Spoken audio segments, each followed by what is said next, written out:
ಎಲ್ರಿಗೂ ನಮಸ್ಕಾರ. ನಮ್ಮ ಅಣ್ಣನವರಾದ MC ನೀಲಕಂಠೇಗೌಡರವರು ದಿನಾಂಕ 10/3/2025 ಬೆಳಗ್ಗೆ 11:45 ನಮ್ಮನ್ನು ಅಗಲಿದ ಆಘಾತದಲ್ಲಿ ನಮ್ಮ ಕುಟುಂಬವಿದ್ದಾಗ ತಾವೆಲ್ಲರೂ ನಮ್ಮಷ್ಟೇ ಅಗಾಧ ನೋವು ದುಃಖವನ್ನು ಅನುಭವಿಸಿ ಅವರ ಪಾರ್ಥಿವ ಶರೀರವನ್ನು ಸಹಸ್ರ ಸಂಖ್ಯೆಯಲ್ಲಿ ವೀಕ್ಷಿಸಿ ಅಂತ್ಯಕ್ರಿಯೆಯಲ್ಲಿ ಪಾಲ್ಗೊಂಡು ನಮ್ಮನ್ನು ಸಂತೈಸಿ ಸಾಂತ್ವನ ಹೇಳಿ ನಮ್ಮ ದುಃಖ ತಮ್ಮ ದುಃಖವಂತೆ ತಿಳಿದ ಎಲ್ಲ ನಮ್ಮ ಹಿತೈಷಿಗಳು ಬಂಧು ಬಳಗದವರು ಮತ್ತು ಅವರ ಅಪಾರ ಸಂಖ್ಯೆಯ ಅಭಿಮಾನಿಗಳಿಗೆ ನಮ್ಮ ಕುಟುಂಬದ ಪರವಾಗಿ ಅನಂತ ಕೋಟಿ ನಮಸ್ಕಾರಗಳು. ನಮ್ಮ ಅಣ್ಣನವರ 11ನೇ ದಿನದ ಕಾರ್ಯಕ್ರಮ ದಿನಾಂಕ 20/3/2025 ಬೆಳಿಗ್ಗೆ 11 ಗಂಟೆಗೆ ವೈಕುಂಠ ಸಮಾರಾಧನೆಯನ್ನು ನಮ್ಮ ಸ್ವಗೃಹ ಮೇಲಾಗಣಿ ಗ್ರಾಮದಲ್ಲಿ ಏರ್ಪಡಿಸಿದ್ದು, ತಾವೆಲ್ಲರೂ ಸಕಾಲಕ್ಕೆ ಆಗಮಿಸಿ ನಮ್ಮ ಅಣ್ಣನ ಆತ್ಮಕ್ಕೆ ಶಾಂತಿ ಕೋರಬೇಕಾಗಿ ನಮ್ಮ ಕುಟುಂಬದ ಪರವಾಗಿ ಶ್ರವಣೀಯವಾಗಿ ಪ್ರಾರ್ಥಿಸಿಕೊಳ್ಳುತ್ತೇವೆ. ತಮ್ಮೆಲ್ಲರಿಗೂ ನಾವು ವೈಯಕ್ತಿಕವಾಗಿ ಆಹ್ವಾನ ನೀಡಲು ಸಾಧ್ಯವಾಗದೇ ಇರುವುದಕ್ಕೆ ಕ್ಷಮೆ ಇರಲಿ. ಹಾಗೂ ಇದೇ ದಿನ ರಾತ್ರಿ 8 ಗಂಟೆಗೆ ನಮ್ಮ ಅಣ್ಣನವರಿಗೆ ಇಷ್ಟವಾಗಿದ್ದ ದಾನವೀರ ಶೂರಕರ್ಣ ಎಂಬ ನಾಟಕವನ್ನು ನಮ್ಮ ಗ್ರಾಮದಲ್ಲಿ ಏರ್ಪಡಿಸಿದ್ದು, ಈ ಬಗ್ಗೆ ವಿವರವನ್ನು ನಮ್ಮ ಸೋದರ ಮಾವನವರಾದ ಟಿ ಪದ್ಮನಾಭಗೌಡ ಅವರು ತಿಳಿಸುತ್ತಾರೆ. ಹಾಗೂ ಇದೇ ವಿಚಾರವನ್ನು ನಮ್ಮ ಸಹೋದರರಾದ MC ಸುರೇಂದ್ರಗೌಡ ಅವರು ತೆಲುಗಿನಲ್ಲಿ ಹೇಳ್ತಾರೆ. ಮತ್ತೊಮ್ಮೆ ತಮ್ಮೆಲ್ಲರಿಗೂ ಮನವಿ ಮಾಡಿಕೊಳ್ಳುವುದೇನೆಂದರೆ, ನಾವು ವೈಯಕ್ತಿಕ ಆಹ್ವಾನವನ್ನು ನೀಡಲು ಸಾಧ್ಯವಾಗದೇ ಇರುವುದಕ್ಕೆ ಕ್ಷಮೆಯಾಚಿಸಿ ತಾವೆಲ್ಲರೂ ನಮ್ಮ ಅಣ್ಣನ ವೈಕುಂಠ ಸಮಾರಾಧನೆಯಲ್ಲಿ ಭಾಗವಹಿಸಿ ಅವರ ಆತ್ಮಕ್ಕೆ ಶಾಂತಿ ಕೋರಬೇಕಾಗಿ ಮತ್ತೊಮ್ಮೆ ಕೋರುತ್ತೇವೆ. ನಮ್ಮ ಕುಟುಂಬದ ಪರವಾಗಿ, ನಮ್ಮ ಬಂಧು ಬಳಗದ ಪರವಾಗಿ, ನಮ್ಮ ಅಣ್ಣನವರ ಅಭಿಮಾನಿಗಳ పరವಾಗಿ ನಾವು తమ్మెల్లరూ ప్రార్థిస్తుತ್ತೇವೆ. నమస్తే. ఎల్లరూ నమస్కారం. మీరందరూ మీడియా మిత్రులకి, ఎలక్ట్రిక్ మీడియాకి, ప్రతి ఒక్కరికి మా యొక్క MC ఫ్యామిలీ నింద నమస్కారాలు. మీరు 10వ తారీఖు మా అన్న స్వర్గస్థైన తక్షణమే మీరందరూ కూడా ప్రతి ఒక్కరికి మీ మీడియా ద్వారా చేరువేసినకు మరొకసారి ధన్యవాదములు. ముఖ్యంగా మీరు ఈ ములుబాల్ తాలూకా, బంగారుపేట, కోలారు, KGF, వీకోట మండలం, పలంనేరు తాలూకా ప్రతి ఒక్కరు కూడా ఈ వీడియోನಲ್ಲಿ ప్రతి ఒక్కరికి చేర్చి మా ఫ్యామిలీని వ్యక్తపరుస్తారని కోరుచున్నాము. ముఖ్యంగా MC నీలకంఠేగౌడ ప్రతి ఒక్కరికి ఏ విధంగా చేసినాడు అనేది మీకు అందరికీ తెలిసిందే. మా ఫ్యామిలీ భాగ్య మేము చెప్పాల్సిన విషయం కాదు. ఇదే దిన 10వ తారీఖు అతను స్వర్గస్థనాయుడు. అదేవిధంగా 20వ తారీఖు గురువారం నాడు ఇక్కడ వైకుంఠ సమారాధన మరియు రాత్రి నాటక మండలి జరుపుకుంటున్నాము. ప్రతి ఒక్కరు మీ మీడియా మిత్రులు మా అతని వైకుంఠ సమారాధనకి ప్రతి ఒక్కరు మనస్తృప్తిగా విచ్చేసి ప్రతి ఒక్కరు అతని ఆత్మకు శాంతి చేకూర్చాలని మా SB కుటుంబం తరఫున ధన్యవాదాలు తెలుపుకుంటాను. ಆತ್ಮೀಯರೇ, ಶ್ರೇಯೋಭಿಲಾಷಿಗಳೇ, ಹಿತೈಷಿಗಳೇ, ಬಂಧು ಮಿತ್ರರೇ, ಸ್ನೇಹಿತರೆ, ಇಲ್ಲಿನ ವಿಚಾರ ಏನಂತಂದರೆ, ದಿನಾಂಕ 10/3/2025 ನಮ್ಮ ಅಣ್ಣನವರಾದಂಥ MC ನೀಲಕಂಠೇಗೌಡರು ಸ್ವರ್ಗಸ್ಥರಾಗಿರುತ್ತಾರೆ. ಮತ್ತು ಇವರ ಒಂದು ಪಾರ್ಥಿವ ಶರೀರದ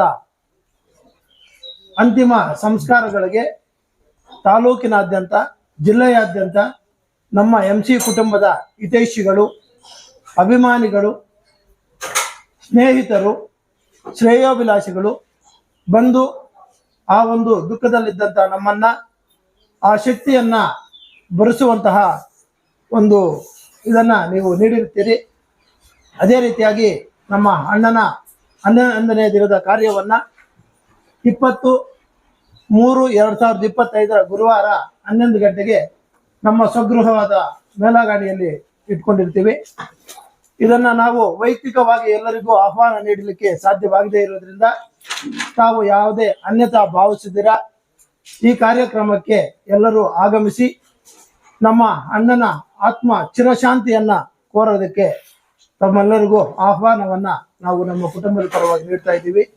ಇದನ್ನೇ ಆಹ್ವಾನವೆಂದು ತಿಳಿದು ಬಂದು ನಮ್ಮ ಒಂದು ಈ ಕಾರ್ಯಕ್ರಮದಲ್ಲಿ ಪಾಲ್ಗೊಂಡು ಕಾರ್ಯಕ್ರಮವನ್ನು ಯಶಸ್ವಿಗೊಳಿಸಬೇಕು ಅಂತೇಳಿ ನಾವು ನಮ್ಮ MC ಕುಟುಂಬದ ಪರವಾಗಿ ಎಲ್ಲರಿಗೂ ಆಹ್ವಾನವನ್ನು ನೀಡ್ತಾ ಇದ್ದೀವಿ. ಇಲ್ಲಿ ಸೇರಿರ್ತಕ್ಕಂಥ, ಇಲ್ಲಿ ಆಗಮಿಸಿರ್ತಕ್ಕಂಥ ಎಲ್ಲ ಮಾಧ್ಯಮದವರಿಗೂ ಕೂಡ ಉತ್ಪೂರ್ವಕವಾದ ವಂದನೆಗಳನ್ನು ಅರ್ಪಿಸುತ್ತಾ ಕೆಲವು ಮಾತುಗಳನ್ನು, ನಿಮಗೂ ನಮಗೂ ಎಲ್ರಿಗೂ ತಿಳಿದಾಗೆ ಕಳೆದ 10ನೇ ತಾರೀಕು ಹಿರಿಯ ರಾಜಕಾರಣಿ, ಹಿರಿಯ ಮುತ್ಸದ್ದಿಯಾದಂಥ ನಮ್ಮ ಬಂಧುಗಳು ಅಂದರೆ ನಮ್ಮ ಬಾಬೆಲ್ಲ ಇರ್ತಕ್ಕಂಥ ವ್ಯಕ್ತಿಗತವಾಗಿ MC ನೀಲಕಂಠೇಗೌಡರು ದಿವಂಗತರಾಗಿರೋದು ಎಲ್ರಿಗೂ ತಿಳಿದ ವಿಷಯ. ಅಷ್ಟೇ ಅಲ್ಲ, ನೀವು ಪ್ರತಿಯೊಂದು ಗಮನಿಸ್ತಾ ಇದ್ದೀರಾ, 10ನೇ ತಾರೀಕಿನಿಂದ ಸುಮಾರು 5-6 ದಿವಸದವರೆಗೂ ಕೂಡ ಅಂತಿಮ ಸಂಸ್ಕಾರಕ್ಕೆ ಮುಳಬಾಗ ತಾಲೂಕಲ್ಲ, ಕೋಲಾರ ಜಿಲ್ಲೆ ಅಲ್ಲ, ಬೆಂಗಳೂರಿನಿಂದ ಅಲ್ಲ, ತಮಿಳ್ನಾಡು ಕೂಡ ಬಂದಿದ್ರು, ಖಾಲಿ ಆಂಧ್ರದಿಂದ ಕೂಡ ಅಲ್ಲ, ಸುಮಾರು ತಮಿಳ್ನಾಡು ಸ್ಟೇಟ್ನಿಂದ ಕೂಡ ಅವರ ಅಭಿಮಾನಿಗಳು ಬಂದಿದ್ರು. ನಾವು ಎಕ್ಸ್ಪೆಕ್ಟೇ ಮಾಡಿರಲಿಲ್ಲ ಆ ಟೈಪ್ ಸಹಸ್ರಾರು ಜನ ಬಂದ್ಬಿಟ್ಟಿದ್ರು. ಯಾಕೆ ಬಂದು ಅಶ್ರುತರ್ಪಣೆ ಆಗ್ಬೋದು, ಶ್ರದ್ಧಾಂಜಲಿ ಆಗ್ಬೋದು, ಅವರ ಸಂದೇಶವನ್ನು ಅರ್ಪಿಸಿ ಹೋಗಿದ್ದಾರೆ. ಇಲ್ಲಿ ಇರುವುದು ಏನಪ್ಪ ಅಂದರೆ, ನಾವಿಲ್ಲಿ ಈ ಕಾರ್ಡ್ಸು ಹೊರಸಿಲ್ಲ. ಸಾಮಾನ್ಯವಾಗಿ ಇಂಥ ಕಾರ್ಯಕ್ರಮ ಬಂದಾಗ ಕಾರ್ಡ್ಸ್ ಇದು ಆಹ್ವಾನ ಪತ್ರಿಕೆ ಇರ್ತದೆ. ಸುಮಾರು ಸಾವಿರಾರು ಜನ ಬಂದಿದ್ದಾರೆ. ಪರೋಕ್ಷವಾಗಿ ಗುರುತಿದ್ದವರು ನಮಗೆ ಹುಡುಗರು ಕೆಲವರು ಗುರುತಿದ್ದಾರೆ, ಕೆಲವ್ರಿಗೆ ಪರಿಚಯ ಇದ್ದಿಲ್ಲ. ಅಂಥವ್ರಿಗೆ ಕೆಲವರು ಕೊಟ್ಬಿಡೋದು, ಆಮೇಲೆ ಅವ್ರು ಏನು ಅನ್ಕೊತಾರೆ, ನೋಡಪ್ಪ ನಮಗೆ ಯಾರು ಹೇಳಿಲ್ಲ ಅಂತಾರೆ. ಅದಕ್ಕೆ ನಾವೆಲ್ಲ ಮಾತಾಡಿಕೊಂಡು ಮಾಧ್ಯಮದ ಮುಖಾಂತರವಾಗಿ ಇದನ್ನು ಸ್ವಲ್ಪ ಸಂದೇಶ ಕೊಟ್ಬಿಡೋಣ ಅಂತ ಒಂದು ತೀರ್ಮಾನ ಮಾಡಿಕೊಂಡು, ಅದಕ್ಕೆ ನಿಮ್ಮ ಎಲ್ರಿಗೂ ಆಹ್ವಾನ ಕೊಟ್ಟು ಕರೆದಿದ್ದು. 20ನೇ ತಾರೀಕು ಅವರ 11ನೇ ಪಂಚಾಯತಿ ಕೊಟ್ಟಿದ್ದೀವಿ, ವೈಕುಂಠ ಸಮಾರಾಧನೆ ಇಟ್ಕೊಂಡಿದ್ದೀವಿ. ಆವತ್ತು ರಾತ್ರಿ ಒಂದು ಅವ್ರು, ಯಾಕಂದರೆ ಅವ್ರು ಸ್ವಲ್ಪ ಕಲಾಭಿಮಾನಿಯಾಗಿದ್ದರು. ಪ್ರತಿಯೊಂದು ಅವ್ರ ಜೀವಿತದಲ್ಲಿ, ಪ್ರತಿಯೊಂದು ಲೈಫ್ನಲ್ಲೂ ಕೂಡ ನನಗೆ ಹೇಳ್ತಾ ಇದ್ರು, ಈ ರಾಮಾಯಣ ಮಹಾಭಾರತ ಕೆಲವು ಸೀಕ್ವೆನ್ಸ್ಗಳು ಅಂದರೆ ನಮ್ಮ ಜೀವನಕ್ಕೆ ಬೇಕಾದ ಸೀಕ್ವೆನ್ಸ್ಗಳನ್ನು ಆರಿಸ್ಕೊಳ್ತಾ ಇದ್ರು. ಅದರಲ್ಲಿ ಇಂಥ ಸನ್ನಿವೇಶದಲ್ಲಿ ಇಂತಾಗಿದೆ, ಯಾಕಂದರೆ ಅದು ರಾಜಕೀಯಕ್ಕೂ ಉಪಯೋಗ ಆಗುತ್ತೆ, ನಮ್ಮ ಸ್ವಂತ ಲೈಫ್ಗೂ ಅನುಕೂಲ ಆಗುತ್ತೆ ಅಂತ ಹೇಳಿ. ಅದಕ್ಕೋಸ್ಕರ ನಮ್ಮ ಹುಡುಗ, ನಮ್ಮ ಪ್ರಭು ಹೇಳ್ದ, ಅವ್ರಿಗೆ ನಾನು ಇದು ಅವ್ರ ಕಲಾತ್ಮ ಜಾಸ್ತಿ, ನಾಟಕಗಳು ಜಾಸ್ತಿ, ಆಮೇಲೆ ಯಾವತ್ತೂ ಬೇರೆ ಸಂಸ್ಕೃತಿ ಮಾಡ್ಕೊಳ್ಳೋಣ, ನಾಟಕಗಳೇ ಆಡ್ಬಿಡೋಣ ಅಂತ.